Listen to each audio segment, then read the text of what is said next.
Hello, good morning students. आजच्या लेक्चरमध्ये आपण क्रोमोझोम स्ट्रक्चर शिकणार आहोत. मागचं जे लेक्चर झालं या लेक्चरमध्ये आपल्याला क्रोमोझोम म्हणजे काय याची आयडिया आली. क्रोमोझोम म्हणजे काय, ते कुठं असतात, किती असतात, या सर्व गोष्टी आपण मागच्या लेक्चरमध्ये शिकलो. आपल्याला माहिती what are chromosomes. Chromosomes are filamentous bodies. या फिलामेंटस बॉडीज आहेत. Where they are found, they are present or they are found in nucleus of eukaryotic cell. eukaryotic सेलच्या न्यूक्लियस मध्ये असणाऱ्या फिलामेंटस बॉडीजना आपण क्रोमोसोम्स असं म्हणतो. बरोबर आहे. डब्ल्यू वॉल्डियर यांनी 1888 ला क्रोमोसोम ही टर्म पहिल्यांदा वापरली आणि क्रोमोसोम ही टर्म दोन ग्रीक शब्दांपासून तयार झाली. आपल्याला माहिती आहे, क्रोमा म्हणजे कलर आणि सोमा म्हणजे बॉडी. हे मागच्या लेक्चरमध्ये आपण शिकलो होतो. बरोबर आहे का. आता हे जे क्रोमोसोम्स आहेत केमिकली हे क्रोमोझोम कशापासून बनले हे पण आपल्याला माहिती आहे. Chemically the chromosomes are form from DNA plus histone and non histone proteins. Histone आणि non histone protein plus DNA यांच्यापासून हे क्रोमोसोम्स तयार झालेले असतात. बरोबर आहे का. तर आता एखाद्या सेलच्या न्यूक्लियसमध्ये युकॅरियोटिक सेलमध्ये किती क्रोमोसोम असतात. तर आपण मागच्या लेक्चरला शिकलो the number of chromosome is species specific. हा स्पीसीज स्पेसिफिक असतो. प्रत्येक स्पीसीज साठी हा वेगळा असतो आणि त्या स्पीसीजच्या सर्व ऑर्गॅनिझम मध्ये तो सेम असतो.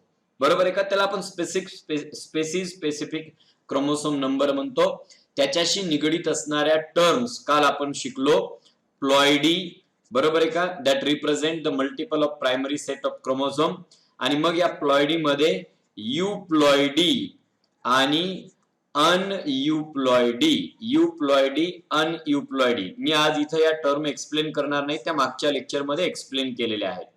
युप्लॉइडी याचे पुन्हा प्रकार हॅप्लॉइड म्हणजे मोनोप्लॉइड, डिप्लॉइड म्हणजे दोन सेट असणाऱ्या क्रोमोसोम, ट्रिप्लॉइड तीन सेट असणाऱ्या, टेट्राप्लॉइड असं आपण करत जातो. अनयुप्लॉइडी मध्ये पुन्हा प्रकार आपण शिकलो. मोनोसोमी म्हणजे एखाद्या म्हणजे डिप्लॉइड पेक्षा एक क्रोमोसोम कमी असेल डिप्लॉइड नंबर पेक्षा. नलिसोमी, डिप्लॉइड पेक्षा आपल्याला दोन क्रोमोसोम कमी पाहायला मिळतात म्हणजे एक पेरच कमी दिसते. त्याच्यानंतर आपण ट्रायसोमी म्हणजे डिप्लॉइड नंबर पेक्षा एक क्रोमोसोम ज्यादा. टेट्रासोमी डिप्लॉइड नंबर पेक्षा एक दोन क्रोमोसोम ज्यादा. अशा ह्या सर्व टर्म मागच्या लेक्चरला आपण शिकलो होतो. बरोबर आहे. याच्या व्यतिरिक्त आणखीन आपल्याला काय गोष्ट लक्षात घ्यायची, आपल्याला जायचंय स्ट्रक्चर ऑफ क्रोमोसोम की जे डीएनए प्लस हिस्टोन आणि नॉन हिस्टोन प्रोटीन पासून बनलेला आहे. Chromosomes are present in the nucleus of eukaryotic cell. आपल्याला माहिती आहे आणि इयत्ता 11वीच्या सेल चॅप्टर मध्ये या युकॅरियोटिक सेलचं न्यूक्लियस कसं असतं ते पण शिकला. न्यूक्लियसचं स्ट्रक्चर सेल डिव्हिजन मधल्या फेज नुसार बदलत जातं. म्हणजे ही सेल सायकल मधल्या कुठल्या फेजला आहे त्याच्यावरून न्यूक्लियसचं स्ट्रक्चर ठरतं. जेव्हा आपल्याला न्यूक्लियसचं स्ट्रक्चर शिकायचं त्यावेळेला शक्यतो आपण इंटरफेजला असताना शिकतो. म्हणजे सेल ही जेव्हा इंटरफेजला आहे त्यावेळेला न्यूक्लियसचं स्ट्रक्चर शिकतो. जेव्हा सेल इंटरफेजला असते त्यावेळेला न्यूक्लियसच्या भोवती न्यूक्लिअर एन्व्हलप असतो. बरोबर आहे. मी आज शिकवतोय क्रोमोसोमचं स्ट्रक्चर आणि बोलायला लागलोय न्यूक्लियसच्या स्ट्रक्चर बद्दल, कारण ह्या आयडिया असल्याशिवाय आपल्याला क्रोमोसोमचं स्ट्रक्चर पक्क समजणार नाही. या न्यूक्लिअर एन्व्हलपच्या आतून जो फ्लुइड असेल that is called as a nucleoplasm. त्याला न्यूक्लिओप्लाझम असं आपण म्हणतो. आणि या न्यूक्लिओप्लाझम मध्ये आपल्याला एक डेन्स बॉडी पाहायला मिळते. This body is called as a nucleolus. आता ह्याच्या व्यतिरिक्त सगळ्यात महत्वाचं स्ट्रक्चर जे आपल्याला न्यूक्लियस मध्ये पाहायला मिळतं आणि ते म्हणजे एका धाग्यासारख्या स्ट्रक्चरचं एक नेटवर्क आपल्याला पाहायला मिळतं. आणि हे जे नेटवर्क आहे, हा जो धागा आहे, दिस इज क्रोमॅटिन थ्रेड किंवा क्रोमॅटिन मटेरियल. आणि त्याचं जे नेटवर्क आपल्याला पाहायला मिळतं दिस इज क्रोमॅटिन नेटवर्क. लक्षात घ्या, क्रोमॅटिन नेटवर्क ज्या थ्रेड पासून तयार झालं त्या थ्रेड पासूनच क्रोमोझोम तयार होतात. म्हणजे हा जो थ्रेड आहे ना, this thread contain DNA plus histone protein आणि पुढे जाऊन ह्याच्यात काही नॉन हिस्टोन प्रोटीन ऍड होणार आहे. बरोबर आहे. म्हणजे हा तो थ्रेड आहे की ज्याच्यापासून क्रोमोसोम तयार होणार. मग तुम्ही म्हणाल इथं क्रोमोसोम का दिसत नाही, तर आपल्याला असं लक्षात ठेवायचं, during interphase the chromosomes are uncoiled. ज्या धाग्यापासून बनले तो धागा उकलतो आणि धागा उकलल्यामुळं डिकंडेन्सेशन झाल्यामुळं हा इलॉंगेट होतो आणि हा लॉंग थ्रेड अगदी छोट्या न्यूक्लियस मध्ये बसवायचा असेल तर त्याचं नेटवर्क वेड्या वाकड्या तो पडतो आणि क्रोमॅटिन नेटवर्क तयार होतं. Then what happen with this chromatin network when the cell goes to dividing phase? जेव्हा ही डिवायडिंग फेजला जाते, डिवायडिंग फेज म्हणजे यम फेज, तेव्हा ह्या धाग्याचं होतं काय? यम फेज मध्ये पुन्हा टप्पे आहेत, प्रोफेज, मेटाफेज, एनाफेज, टिलोफेज. त्यातल्या जेव्हा सेल प्रोफेजला जाते त्यावेळेला न्यूक्लियस मध्ये आपल्याला स्पष्टपणे असे लॉंग थ्रेड सारखे क्रोमोसोम दिसायला लागतात. प्रत्येक क्रोमोसोमला एकच क्रोमॅटिड असतो आणि जसजशी प्रोफेज संपत येते तस हा जो लांब धाग्यासारखा क्रोमोसोम आहे तो आणखीन थिक होतो, शॉर्ट होतो, कंडेन्स होतो आणि मग ह्या कंडेन्स आणि शॉर्ट झालेल्या क्रोमोसोमला अशा प्रकारचे दोन स्ट्रक्चर्स येतात आणि ते स्ट्रक्चर म्हणजे त्यांना आपण क्रोमॅटिड्स म्हणतो. लक्षात घ्या, जेव्हा सेल ही मेटाफेजला जाते त्यावेळेला तिचा क्रोमोसोम किंवा तिच्यामध्ये असणारे क्रोमोसोम हे मॅक्सिमम थिक असतात. का थिक? कारण ते कंडेन्स्ड आहेत आणि शॉर्ट असतात. And as the chromosomes are thick, they are best visible under microscope only during metaphase. त्यामुळे if you want to study the structure of nucleus then study it in interphase, and if you want to study the structure of chromosome then you must study that chromosome during metaphase. म्हणजे जेव्हा sale मेटाफेजला असेल तेव्हा तुम्ही क्रोमोझोमचा study करू शकता, कारण ते पाहायला मिळतात. आपण पाहतो क्रोमोझोम्स आर हायली कंडेन्स्ड, ते खूप कंडेन्स झाले असतात, शॉर्ट झालेले असतात अँड थिक. कधी रे? when cell is in metaphase, and therefore the chromosomes are best visible under microscope during metaphase. मेटाफेजच्या वेळेला हे क्रोमोसोम बेस्ट व्हिजिबल आहेत मायक्रोस्कोपच्या खाली आणि त्यामुळे आपण लक्षात ठेवायचं, structure of chromosome it can be best studied during metaphase. आता मी एका ठिकाणी दाखवतो की मेटाफेजच्या वेळेला ह्या क्रोमोसोम मध्ये काय असतं. During metaphase typical chromosome, suppose this is the chromosome, हा जो टिपिकल क्रोमोसोम आहे ना, during metaphase it content 2 chromatids. आता मी एक क्रोमॅटिड तुम्हाला दाखवलेला आहे आणि याच्या बाजूला मला आणखीन एक क्रोमॅटिड दाखवायचा आहे. C this is one more chromatid. हा आणखीन एक क्रोमॅटिड आहे असा खालीपर्यंत आलेला. बरोबर आहे का?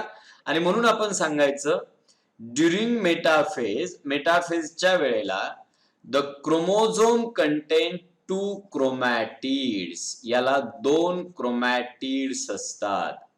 And these 2 chromatids are attached to each other at a point, and this point is called as a centromere.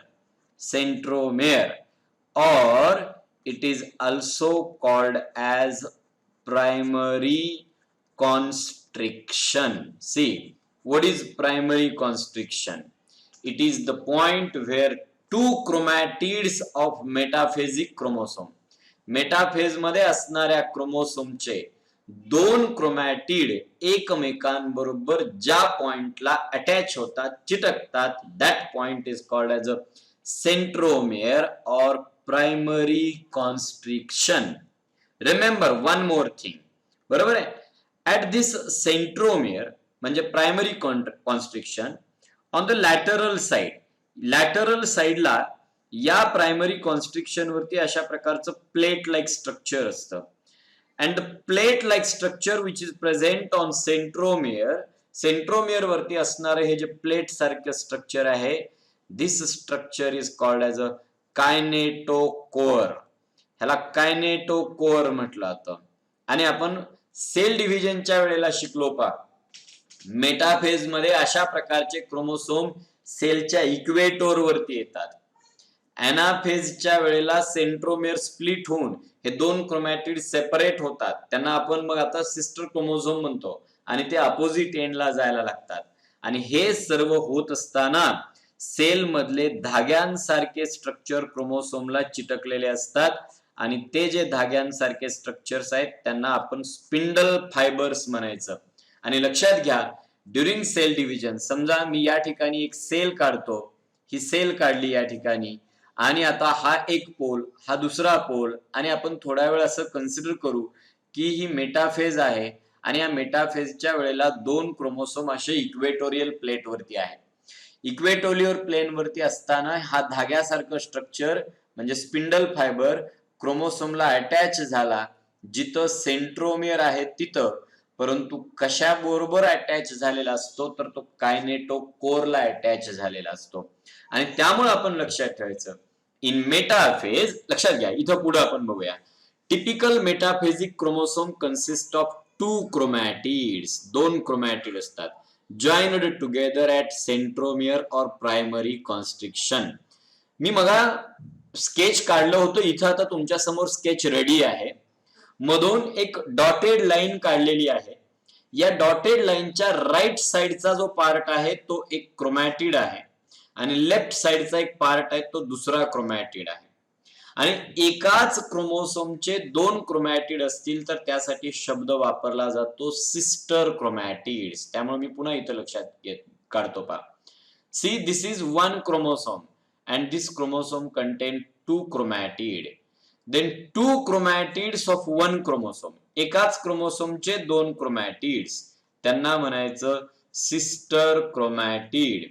आणि हे सिस्टर क्रोमॅटिड एकमेकांना अटॅच झालं, that point is called as a centromere or primary constriction. Centromere किंवा primary constriction. आणि पुन्हा लक्षात घ्या, हा जो प्रायमरी कॉन्स्ट्रक्शन आहे, primary constriction consist of a disc shaped plate. बरोबर, ही कुठं असते तर ऑन लॅटरल साइड, लॅटरल साइडला ही डिस्क शेप्ड प्लेट असते and that plate is called as a kinetochore. म्हणजे इथं जर आपण हा काढला सेंट्रोमियर तर याच्यावरती पण आपल्याला अशा प्रकारचा कायनेटोकोर दाखवता येईल.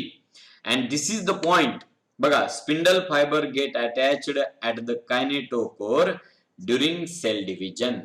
सेल डिव्हिजनच्या वेळेला स्पिंडल फायबर हे कायनेटोकोरला अटॅच होतात. समजा या साइडने एक स्पिंडल फायबर आला आणि इकडने एक स्पिंडल फायबर आला तर या कायनेटोकोर लॅटरल साइड वरती असणाऱ्या प्लेटला अटॅच होतो. त्यामुळे पुन्हा या डायग्राम कडे बघून नीट लक्षात घ्या, metaphasic chromosome contain two chromatid किंवा two sister chromatid attached with each other at a point called as a centromere or primary constriction, and this primary constriction or centromere contain a plate called as a kinetochore.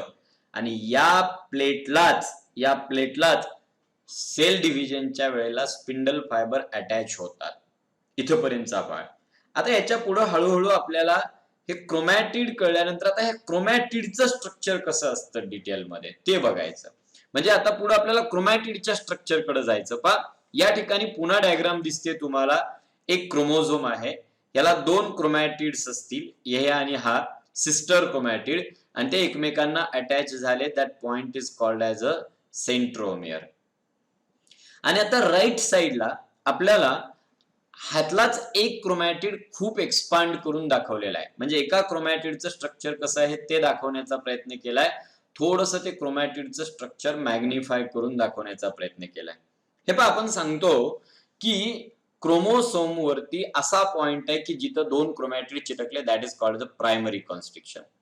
मग जर एक chromatid पाहायला गेला तर त्याच्यावरती पण तुम्हाला हा प्रायमरी कॉन्स्ट्रिक्शन पाहायला मिळतो. इथं दिसतोय हा primary constriction. and this primary constriction is also called as a centromere.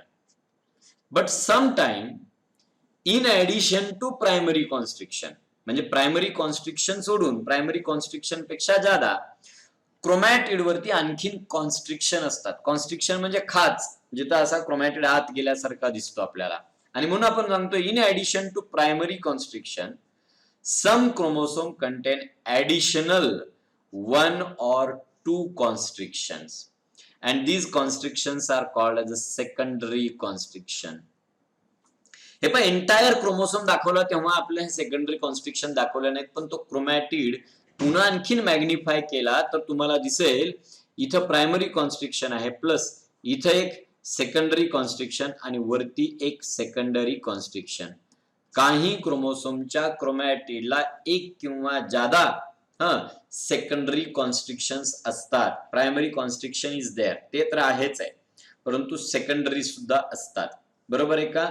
In addition to primary constriction. बरोबर आहे. आता ह्या ज्या सेकंडरी कॉन्स्ट्रिक्शन्स आहेत त्याचा खूप सिग्निफिकन्स आहे. ऍट सेकंडरी कॉन्स्ट्रिक्शन 1 खालच्या बाजूला आपल्याला पाहायला मिळतं.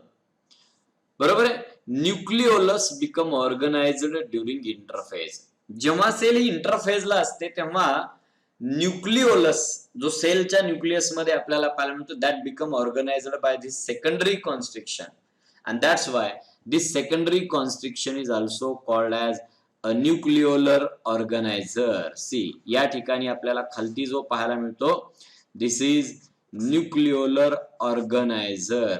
तुम्हाला जर विचारलं what is nucleolar organizer तर आपलं उत्तर असेल it is the secondary constriction with which nucleolus get organized at the time of interphase. म्हणजे इंटरफेज मध्ये क्रोमोसोमच्या ज्या कॉन्स्ट्रिक्शन बरोबर न्यूक्लिओलस ऑर्गनाइज झाला that constriction is called as a nucleolar organiser and it is present only in some chromosome. Okay, आणखीन एक महत्वाचा मुद्दा, हा जो न्यूक्लिओलर ऑर्गनायझर आहे ना ह्याच्या पुढे या क्रोमोसोमचा एक राउंडेड असा पार्ट असतो and that part is called as a satellite. Satellite or it is called as a sat. आणि मग the part of chromatid beyond this nucleolar organiser, this part is rounded, means rounded part beyond the nucleolar organiser. Nucleolar ऑर्गनायझरच्या पुढे असणारा जो spherical part आहे this spherical part is called as satellite in few chromosome. आणि त्यामुळे असं म्हटलं तर in few chromosome a satellite body किंवा sat body, satellite body or sat body is the rounded structure on chromatid beyond nucleolar organiser. Nucleolar organiser संपतो तिथून पुढे राहिलेलं स्पेरिकल स्ट्रक्चर जे असेल क्रोमॅटिडचं that is called as satellite or sat body. इथं तुम्हाला एक उजव्या साईडची डायग्राम म्हणजे मोठा क्रोमॅटिड पाहायला मिळतो, त्याच्या एका टोकाला जर आलो तर तिथं सेकंडरी कॉन्स्ट्रिक्शन दिसते आणि सेकंडरी कॉन्स्ट्रिक्शनच्या पुढे जो स्पेरिकल पार्ट दिसतो दॅट इज सॅटेलाइट. बरोबर आहे का? मग satellite body or sat body is attached to secondary constriction किंवा त्यालाच आपण न्यूक्लिओलर ऑर्गनायझर म्हणतो इन व्हेरी फ्यू क्रोमोसोम. काही क्रोमोसोम मध्ये आपल्याला हा सॅट किंवा सॅटेलाइट पाहायला मिळतो. आणखीन एक महत्वाचा, ह्या क्रोमॅटिडचे जे टर्मिनल टोक आहेत, एंड आहेत, त्यांना आपण शब्द वापरतो टीलोमेअर. हे पहा इथं पण मला सांगता येईल हे जे टोक असेल त्या टोकासाठी टर्म वापरायची टीलोमेअर. What is टीलोमेअर? हे पहा क्रोमोसोमचं स्ट्रक्चर शिकत असताना कशाला काय म्हणायचं एवढं लक्षात ठेवायचं.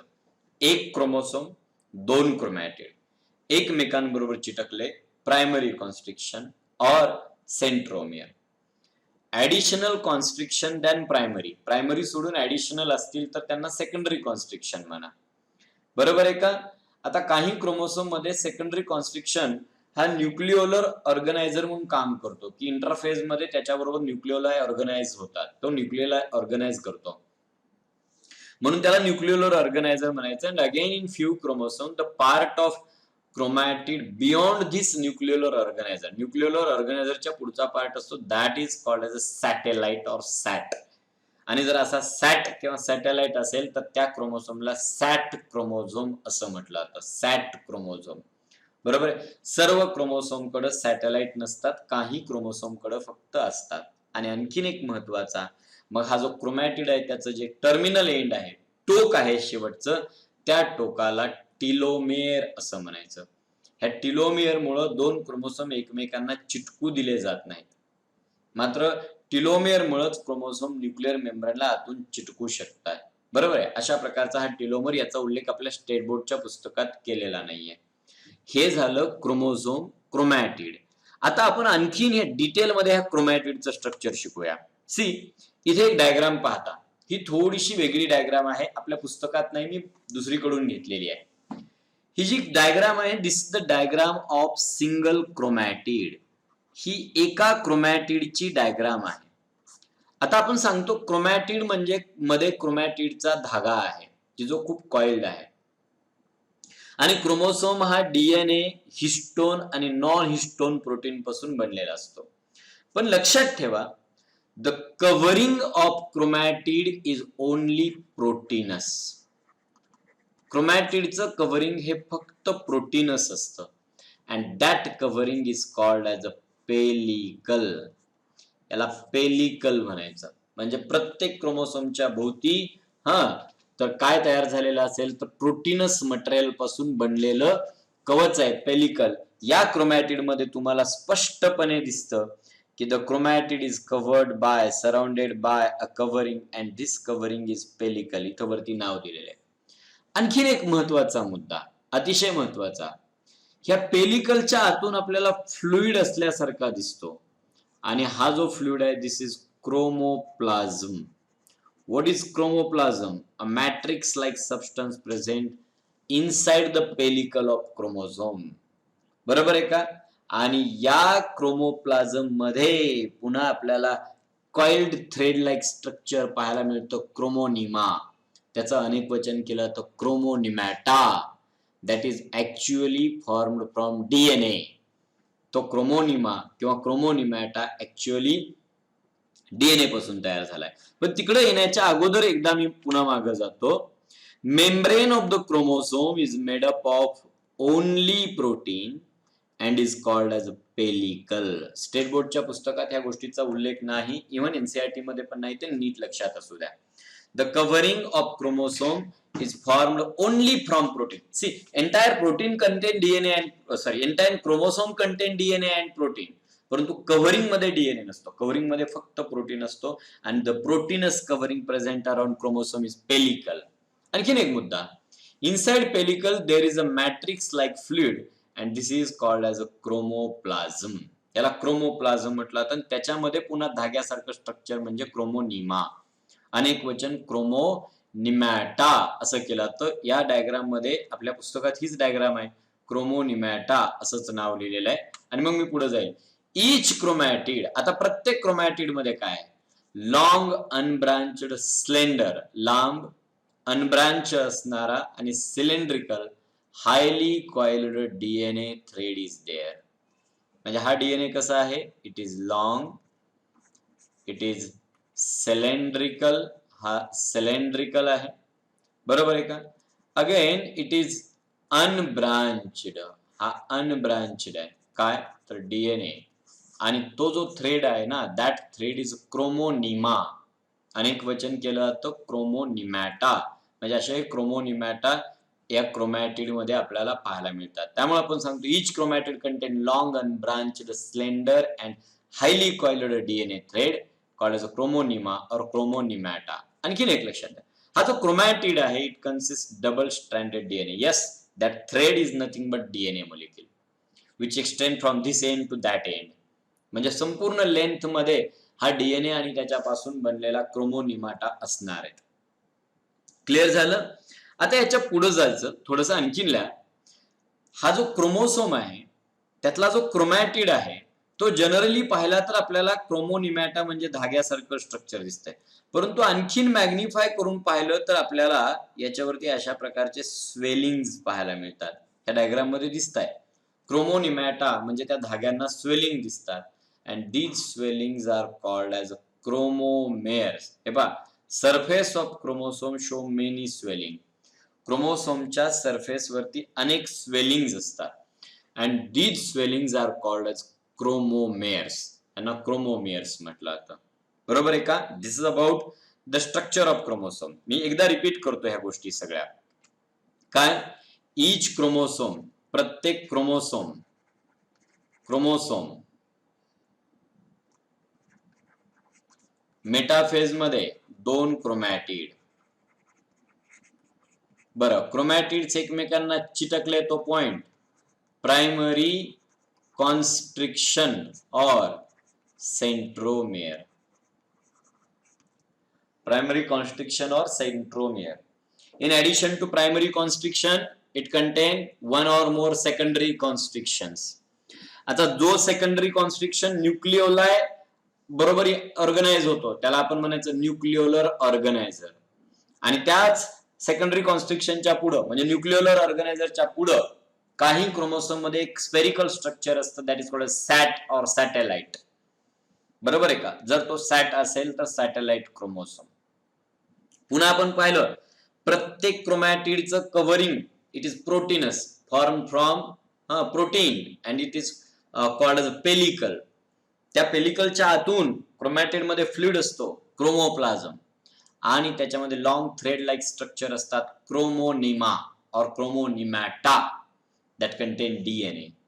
पुन्हा हा जो क्रोमोनिमॅटा आहे तो आणखीन मॅग्निफाय करून पाहिला तर स्वेलिंग दिसतात, त्यांना आपण क्रोमोमियर्स म्हणतो. आणि आणखीन एक महत्वाचा मुद्दा, क्रोमॅटिडची जी टोकं असतात ना त्या टोकांना आपण टीलोमेयर्स असं म्हणायचं. टीलोमेयर्स म्हणजे कशाला काय म्हणायचं कशाला काय म्हणायचं एवढं लक्षात ठेवलं तर क्रोमोसोमचं स्ट्रक्चर पक्क होऊन जातं, काहीही नाही त्याच्यामध्ये अवघड. बरोबर आहे का? क्रोमोसोमचं स्ट्रक्चर शिकल्यानंतर आणखीन आपण पुन्हा टाईप शिकणार आहोत. ते टाईप्स मी वेगळ्या लेक्चर मध्ये शिकवेल. फक्त एक सांगतो टाईप कडे जाण्या अगोदर, हा जो सेंट्रोमियर असतो ना ह्याची पोझिशन प्रत्येक क्रोमोसोम मध्ये इथं सेमच असते असं नाही, तो वेगवेगळ्या ठिकाणी असू शकतो आणि त्याच्यावरून आपण क्रोमोसोमचे प्रकार करतो. पण क्रोमोसोमशी निगडीत एक टर्म मला आणखीन शिकवायचे and that is the homologous chromosome. आणि हे होमोलॉगस क्रोमोसोम संपल्यानंतर नेक्स्ट लेक्चरला मी क्रोमोसोमचे टाइप घेणार आहे on the basis of centromere position as well as on the basis of their function. ते आपण पुढच्या लेक्चरला घेऊया. See what is mean by homologous chromosome. हे पहा, ज्या वेळेला क्रोमोसोमचा नंबर विचारला जातो ना, ह्युमन सेल मध्ये किती आहेत म्हटलं की 46 म्हणण्याच्या ऐवजी 23 पेअर म्हणणं आपण प्रेफर करतो. म्हणजे जोड्या जोड्या जोड्या जोड्या असतात. बरं त्या जोड्या कशाच्या आहेत तर होमोलॉगस क्रोमोसोमच्या जोड्या असतात. बरं ते कशा लागतात तर त्यातला एक क्रोमोसोम आईकडून आलेला असतो, एक क्रोमोसोम वडिलांकडून. मग जर आपल्या पेशीमध्ये 23 पेअर असतील तर प्रत्येक पेअर मधला एक आईकडचा एक वडिलांकडचा आणि मग त्यांची जोडी लागते. बरोबर आहे का? मग होमोलॉगस क्रोमोसोम कुणाला म्हणायचं, कुठल्या क्रोमोसोमची जोडी नेमकं सेल डिव्हिजनच्या वेळेला लागते तर जे क्रोमोसोम मॉर्फोलॉजिकली दिसायला म्हणजे क्रोमोसोम सेंट्रोमियरची पोझिशन वगैरे वगैरे लांबी रुंदी एवढे morphologically structurally and genetically similar chromosome. म्हणजे जे मॉर्फोलॉजिकली दिसायला त्याच्या स्ट्रक्चर मध्ये पण आणि त्याच्या जेनेटिक्स मध्ये पण, म्हणजे काय त्याच्यावर असणारे जीन, म्हणजे इथं जर एखादा कॅरेक्टर कंट्रोल करणारा जीन असेल तर तोच कॅरेक्टर कंट्रोल करणारा जीन दुसऱ्या क्रोमोसोम वरती असतो. इथं एखादं कॅरेक्टर कंट्रोल करत असेल तर तोच, भले अलील वेगवेगळे असू शकतील परंतु तेच कॅरेक्टर रेग्युलेट करणारा जीन असतो. मग त्यांना होमोलॉगस क्रोमोसोम असं पण म्हणतो. बरोबर आहे का? मग morphologically genetically and structurally identical chromosomes present in diploid cell. Haploid cell मध्ये होमोलॉगस नसतात कारण की प्रत्येक पेअर स्प्लिट होऊन एक एकच जातो पेअर मधला.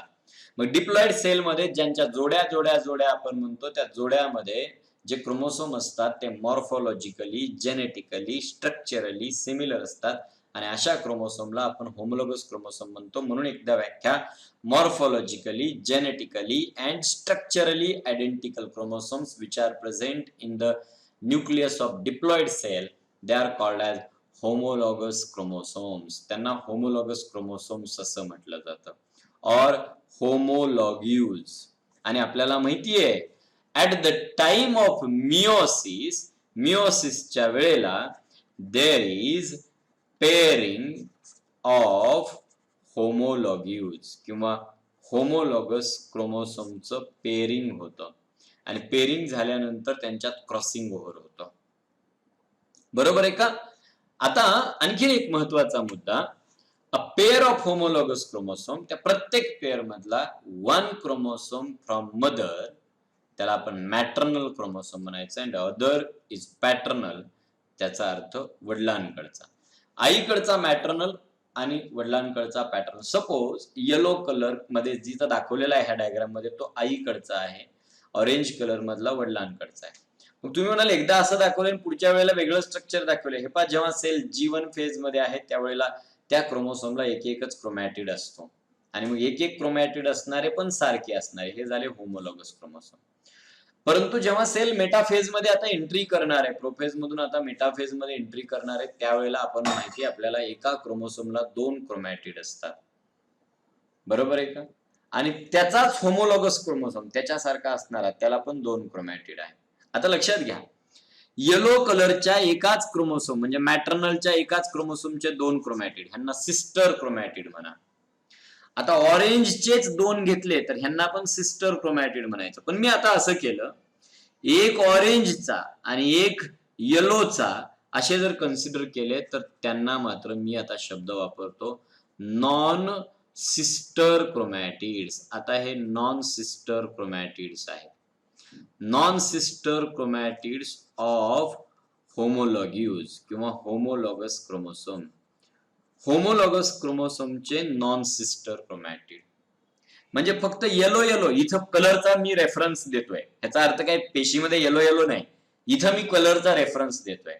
म्हणजे फक्त मॅटर्नल क्रोमोसोमचे 2 क्रोमॅटिड हे सिस्टर, फक्त पॅटर्नलचे 2 क्रोमॅटिड हे पण सिस्टर, पण मॅटर्नलच्या क्रोमोसोमचा एक क्रोमॅटिड आणि पॅटर्नलचा एक घेतला की नॉन सिस्टर क्रोमॅटिड आणि त्यांच्यात क्रॉसिंग ओव्हर होते आणि सेगमेंट इंटरचेंज केले जातात. असे हे होमोलॉगस क्रोमोसोम्स आहेत की ज्यांच्यावरती सेम कॅरेक्टर कंट्रोल करणारे जीन असतात, मग तर त्यांच्या अलील वेगवेगळे असू शकतात. फॉर एक्झाम्पल, जर आपण एक ह्युमन सेल पाहिली, ही ह्युमन सेल आहे सपोज उदाहरण, तर या ह्युमन सेल मध्ये जे क्रोमोसोम्स आहेत त्याचं एका क्रोमोसोमचं स्ट्रक्चर असं आणि तो उकलला तर हा धागा आहे क्रोमॅटिडचा धागा आणि ह्याच्यामध्ये डीएनए असतो. हा रेफरन्स फक्त ह्या लेफ्ट डायग्राम वरून येतो. परंतु एक ह्युमन सेल घेतली, त्याच्यातले सर्व क्रोमोसोम आपण जर स्लाइड वरती काढले, त्याच्यामध्ये त्याला स्टेनिंग केलं आणि फोटो काढला आणि मग लेंथ वाईज जर क्रोमोसोम आपण कट केले आणि त्यांच्या जोड्या लागल्या तर त्याला आपण कॅरिओटाइप असं म्हणतो. कॅरिओटाइप, नॉर्मल ह्युमन कॅरिओटाइप, याच्यामध्ये तुम्हाला जोड्या जोड्या दिसतायत, म्हणजे ब्ल्यू आणि पर्पल कलर मध्ये क्रोमोसोम्स दिसतायत, बरोबर आहे. 1 number, 2 number, 3 number, 4 number, 5 number, अशा प्रकारे करत करत 22 नंबर पर्यंत आलं. म्हणजे 22 जोड्या दिसतायत तुम्हाला इथं होमोलॉगस क्रोमोसोमच्या. ह्यांना ॲटोसोम असं नाव दिलं. हे ॲटोसोम काय प्रकार आहे पुढे बघू आपण, म्हणजे जे बॉडी कॅरेक्टर रेग्युलेट करणारे क्रोमोसोम. आणि 23वी जोडी जी आहे ती सेक्स क्रोमोसोमची आहे. आता इथं कसं दिलंय, 23वी फिमेल मध्ये XX, मेल मध्ये XY.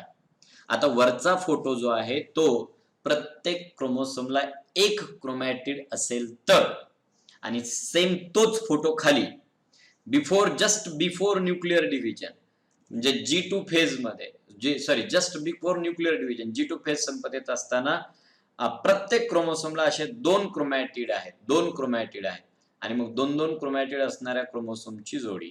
इथं पण त्या 22 जोड्या आणि 23वी जोडी सेक्स क्रोमोसोमची. फिमेल असेल तर XX क्रोमोसोमची आणि मेल असेल तर XY क्रोमोसोमची जोडी आपल्याला पाहायला मिळते. आणि म्हणून लक्षात ठेवायचं, morphologically, genetically, structurally identical chromosomes which form pairing during meiosis. मियोसिसच्या वेळेला ज्यांच्यात पेअरिंग पाहायला मिळतं, these are called as homologous chromosomes. त्यांना होमोलॉगस क्रोमोसोम्स असं म्हटलं जातं. आणि होमोलॉगस क्रोमोसोमच्या सेम पोझिशनला, सेम लोकेशनला सेम जीन असतात. भले त्या जीनचे अलील वेगवेगळे असतील, पण तो जीन आहे. अल्टरनेटिव्ह फॉर्म कुठलाही असू शकतो, सेम असू शकतो किंवा डिफरंट असू शकतो. आणि आपल्याला माहिती सेम असतील तर होमोझायगस, डिफरंट असतील तर हेट्रोझायगस कंडिशन आपल्याला तिथं पाहायला मिळतात. अशा पद्धतीनं हे क्रोमोसोमचं स्ट्रक्चर आणि होमोलॉगस क्रोमोसोम. आता पुढच्या लेक्चरमध्ये आपल्याला शिकायचंय टाइप्स ऑफ क्रोमोसोम. क्रोमोसोमचं क्लासिफिकेशन आपण 2 पद्धतीनं करतो. एक, on the basis of centromere position. सेंट्रोमेअरची पोझिशन कुठं आहे त्याच्यावरून प्रकार पडतात 4. Metacentric, sub metacentric, acrocentric, telocentric. पुढच्या लेक्चरला शिकू. And on the basis of function of chromosome 2 प्रकार पडतात. ॲटोसोम्स की जे बॉडी कॅरेक्टर रेग्युलेट करतात आणि सेक्स क्रोमोसोम्स की जे ऑर्गॅनिझमचा सेक्स रेग्युलेट करतात. बरोबर आहे का? या सर्व काय गोष्टी आहेत, ह्यांचं स्ट्रक्चर कसं असतं, ह्युमन सेक्स क्रोमोसोमचं स्ट्रक्चर कसं असतं, हे आपल्याला अगदी पुढच्या लेक्चरमध्ये शिकायचं आहे. मग आजच्या लेक्चरमध्ये क्रोमोझोमचं स्ट्रक्चर आणि होमोलॉगस क्रोमोसोम म्हणजे काय एवढंच घेऊन आपण या ठिकाणी स्टॉप करूया.